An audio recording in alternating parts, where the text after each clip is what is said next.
سمجھ میں نہیں آیا کہ میں نے اس کو جواب کیوں دیا یا میں نے اس سے بات کیوں کی اور میں باہر کیوں آیا. جیسے میرا دماغ موف سا ہو گیا تھا.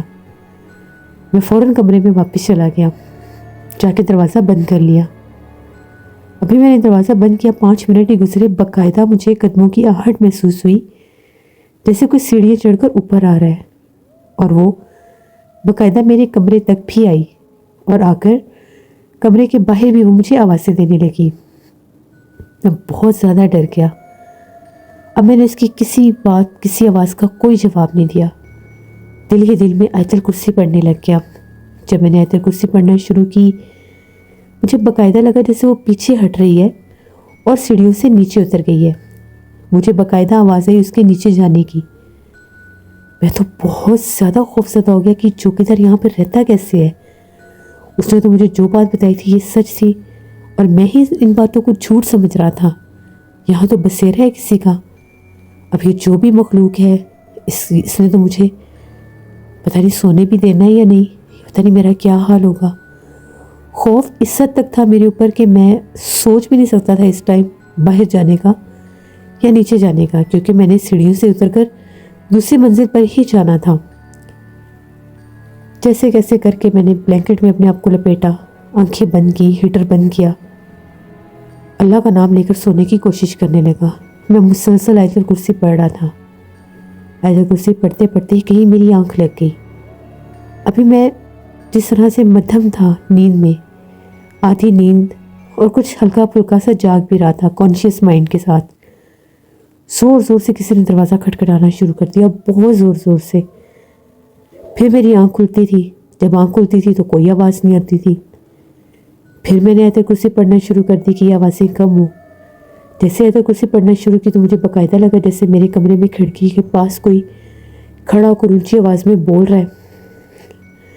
اتنی تو ہمت ہو نہیں رہی تھی کہ میں منہ باہر نکال کر دیکھ سکوں کہ باہر کون ہے. بہرحال وہ جو کوئی بھی تھا مسلسل بولتا ہی جا رہا تھا. پھر میری آنکھ کھلی اور میں نے آیت الکرسی پڑھنا شروع کر دی تو وہ جو بولنے کی آوازیں تھیں وہ بند ہو گئیں. اب میں سخت نیند سے نڈھال تھا. جیسے میں نیند میں جاتا تھا کوئی نہ کوئی کام شروع ہو جاتا تھا. جو ہی میں پھر نیند میں جیسے وہ غنودگی سی میرے اوپر آئی، مجھے باقاعدہ لگا کہ میرے اوپر سے میرا بلینکٹ کوئی ہٹا رہا ہے. وہ ایسا ایک لمحہ تھا اور وہ ایسی فیلنگز تھیں کہ میرے رونگٹے کھڑے ہو گئے. میرے منہ سے بہت اونچا اللہ اکبر نکلا. میری آنکھ کھل گئی. پورا منظر ہی بدل گیا. کمرے میں بالکل اندھیرا تھا، گھپ اندھیرا، جبکہ میں نے ایک لائٹ جلائی ہوئی تھی. میں اٹھا، سوئچ بورڈ سے میں نے پھر لائٹ آن کی، اپنا موبائل لے کر بیٹھ گیا. ٹائم دیکھا تو رات کے 4 بج رہے تھے. اتنا خوف میرے اوپر طاری ہو گیا کہ سمجھ میں نہیں آ رہا تھا کروں تو کروں کیا اور جاؤں تو جاؤں کہاں.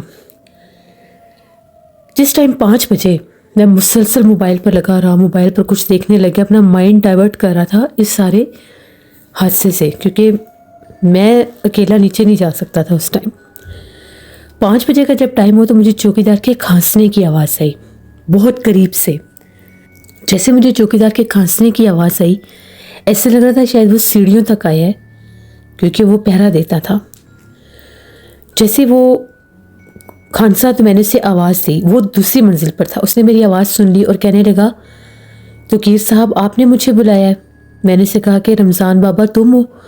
اس نے کہا کہ جی میں ادھر پہرا دینے آیا تھا، میں دوسری منزل تک آتا ہوں، تیسری منزل پر نہیں آتا. کیا بات ہے، آپ جاگ کیوں رہے ہیں؟ میں نے اسے کہا کہ ادھر ہی رکو، میں آ رہا ہوں. میں جلدی سے اٹھا، میں نے اپنی چادر لی، جیکٹ پہنی، موبائل اٹھایا، کمرے سے باہر نکلا تو وہ نیچے سیڑھیوں میں کھڑا تھا. پہلے تو میں نے تسلی کی کہ وہی تھا. اس کے ہاتھ میں ٹارچ بھی تھا. میں جلدی سے نیچے اترا. میں نے اسے بتایا کہ بھائی میں تو پوری رات کا جاگ رہا ہوں، یہ میرے ساتھ حادثہ ہوا ہے، یہ سب جو میں برداشت کر چکا ہوں میں تمہیں بتا نہیں سکتا، میں نے اوپر نہیں سونا. اس نے کہا کہ آپ میرے کمرے میں آ جائیں.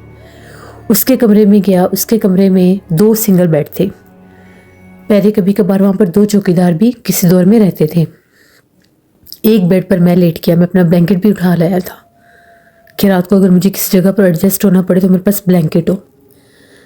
اس سے میں نے سارا ماجرا بتایا. اس نے کہا میں نے آپ کو پہلے بتایا تھا کہ میں نے بھی شروع میں یہاں پر سونے کی کوشش کی تھی، تب مجھے صرف آوازیں آئی تھیں، تو جب میں آوازوں سن کر جب میں باہر نکلا تھا تو میں نے ایک چھوٹی سی بچی کو دیکھا تھا. وہ بچی دوسری منزل پر سیڑھیوں کے پاس کھڑی ہو کر مجھے کہہ رہی تھی کہ انکل نیچے آ جائیں, نیچے آپ کو کوئی بلا رہا ہے. تو میں نے اسے کہا کہ یہاں سے چلی جاؤ, مجھے تنگ مت کرو.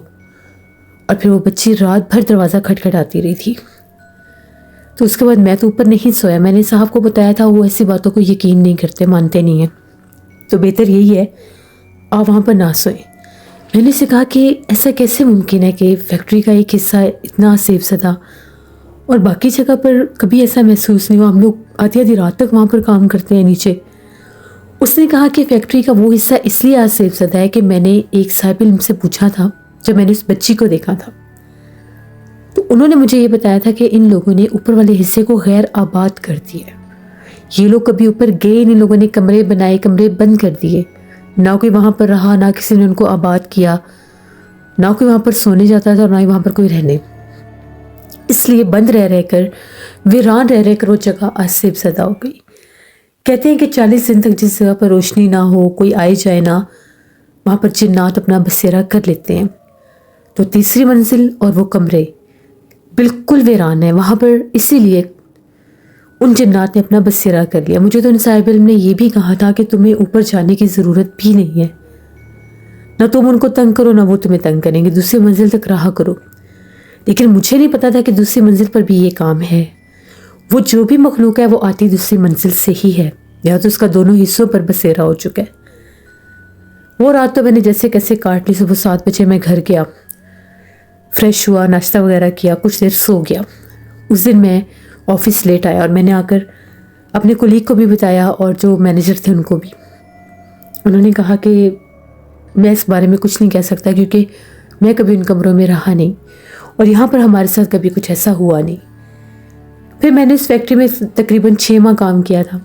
پھر میں نے چھوڑ دیا کیونکہ بہت دور جگہ تھی اور میرا آنا جانا بہت مشکل ہو جاتا تھا, چاہے گرمی ہو چاہے سردی ہو. وہ سفر کرنا میرے لیے بہت مشکل تھا. تو یہ میری زندگی کی ایک کہانی تھی جسے میں کبھی بھی فراموش نہیں کر سکتا. آپ کسی بھی جگہ پر جائیں, کوئی نئی جگہ ہو, تو وہاں پر انسان سوچ نہیں سکتا کہ کیا معاملات ہو سکتے ہیں. تو کام ہمیشہ وہی ڈھونڈیں اور دیکھیں اور کریں جس سے آسانی سے آپ اپنے گھر واپس آ سکیں, کیونکہ گھر جیسا سکون اور گھر جیسی حفاظت کہیں بھی نہیں ہوتی. یہ میری ایک کہانی تھی. بہت شکریہ توقیر آپ کا, جس میں بہت سے لوگوں کے ساتھ بہت سے حادثات اور واقعات ہو جاتے ہیں جو انہوں نے سوچے بھی نہیں ہوتے. اور اس بات میں کوئی شک نہیں, جس جگہ کو ویران چھوڑ دیا جائے, غیر آباد کر دیا جائے, چاہے وہ آپ کے گھر کا ہی کوئی حصہ کیوں نہ ہو, جب آپ وہاں پر آتے جاتے نہیں ہیں, وہاں پر روشنی نہیں ہوتی, تو اس جگہ کے اوپر جنات بسیرا کر لیتے ہیں. کیونکہ مغرب کے بعد بہت سے جنات آسمان سے نیچے اترتے ہیں جو ٹھکانے ڈھونڈتے ہیں, جگہ ڈھونڈتے ہیں بسیرا کرنے کے لیے, پناہ لینے کے لیے. تو پھر جو جگہ ویران ہوتی ہیں, اندھیرے میں ڈوبی ہوتی ہیں, وہاں پر جنات اپنا بسیرا کر لیتے ہیں. بہت سے ایسے خوبصورت گھر جو لوگ بنا کر بیچنے کی غرض سے یا رینٹ آؤٹ کرنے کی غرض سے چھوڑ دیتے ہیں, وہ 6 ماہ, سال, 2 سال تک بند رہتے ہیں. تو پھر جب لوگ ان کو آباد کرنے کی کوشش کرتے ہیں تو وہاں پر مقیم جو جنات ہوتے ہیں, جن کا بسیرا ہو چکا ہوتا ہے, وہ پھر انسانوں کو وہاں پر رہنے نہیں دیتے. آپ کا گھر ہو, آفس ہو, کوئی بھی جگہ ہو, اس کی کسی بھی جگہ کو مکمل طور پر ویران مت کریں, کیونکہ جس جگہ کو آپ چھوڑ دیں گے وہاں پر پھر جنات بسیرا کر لیں گے. اللہ ہم سب کو ایسی مصیبتوں سے محفوظ رکھے. یہ تھی آج کی خوفناک کہانی. امید کرتی ہوں آپ لوگوں کو پسند آئی ہوگی. اپنا فیڈ بیک مجھے ضرور دیں. آپ لوگوں کو میرے چینل کی خوفناک کہانیاں کیسی لگتی ہیں, میں آپ لوگوں کے کمنٹس پڑھتی رہتی ہوں. بہت شکریہ آپ سب کا. اسی طرح سے کمنٹ کرتے رہا کریں, اور جو لوگ چینل کو وزٹ کریں ضرور سبسکرائب کیا کریں. یہاں پر ڈیلی خوفناک کہانیاں آتی ہیں. آپ لوگ بھی اپنی خوفناک کہانیاں شیئر کر سکتے ہیں ڈسکرپشن باکس میں دیے گئے ای میل آئی ڈی nushinmir57@gmail.com پر. اس کے علاوہ آپ لوگ مجھ سے کمنٹ باکس میں بھی سٹوری شیئر کر سکتے ہیں. پرسرار واقعات میں آج بہت ہارر واقعات آئیں گے, ان کو وزٹ کریے گا اور سبسکرائب کریے گا. جہاں رہیں خوش رہیں, ٹھنڈ بہت زیادہ ہے, اپنا بہت خیال رکھیں, اپنے بزرگوں کا, بچوں کا, سب کا خیال رکھیں. انشاءاللہ کل پھر ملاقات ہوگی کسی نئی خوفناک کہانی میں. جہاں رہیں خوش رہیں. Thank you for listening my stories. Stay tuned. اللہ حافظ.